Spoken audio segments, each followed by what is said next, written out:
महाराष्ट्र के दिवंगत नेता अजीत पवार के प्लेन क्रैश में आखिरकार एफआईआर दर्ज हुई है और खास बात यह है कि एफआईआर कर्नाटक में दर्ज हुई है क्योंकि न्याय की उम्मीद बीजेपी शासित राज्य में नहीं रही।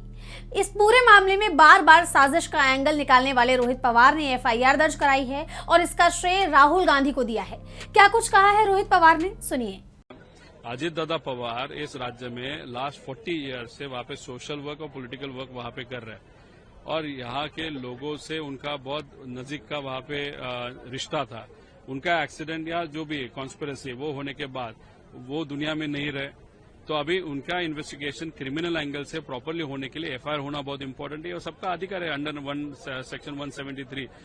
लेकिन अनफॉर्चुनेटली न मुंबई में 0 एफआईआर, न नॉर्मल एफआईआर पूना में सीआईडी के पास या बारामती में, वहां पे हमारा नहीं हो पाया। तो अब हम जब दिल्ली गए थे, राहुल गांधी जी से मिले थे, राहुल गांधी जी से चर्चा कर रहे थे, उन्होंने ये विषय बहुत डिटेल में समझा और उन्होंने बहुत सुंदर स्टेटमेंट वहां पे इस्तेमाल किया था। वो बोलते हुए उन्होंने बोला था कि जिस राज्य में न्याय मिल सकता है उस राज्य में जाके देखो। उन्होंने कोई राज्य का नाम नहीं लिया था। फिर हम जब चर्चा कर रहे थे यहाँ पे आने के बाद, तब किसी ने मुझे कहा कि गवई साहब का जब केस हुआ था, मतलब गवई साहब कौन, तो महाराष्ट्र के सुपुत्र, वो सुप्रीम कोर्ट के प्रमुख बने थे, तब उनके ऊपर किसी ने शूज फेंका था। अभी उसके कारण यहाँ पे महाराष्ट्र में बहुत बड़ा आंदोलन हुआ था। यहाँ पे लोग 0 एफआईआर करने की कोशिश कर रहे थे, अमरावती में, नागपुर में, कोल्हापुर में, पूना में, लेकिन वो परमिशन नहीं मिली थी। इस सरकार ने वो परमिशन नहीं दी। तो फिर एफआईआर कहाँ पे हुआ 0 एफआईआर, तो हुआ कर्नाटका में।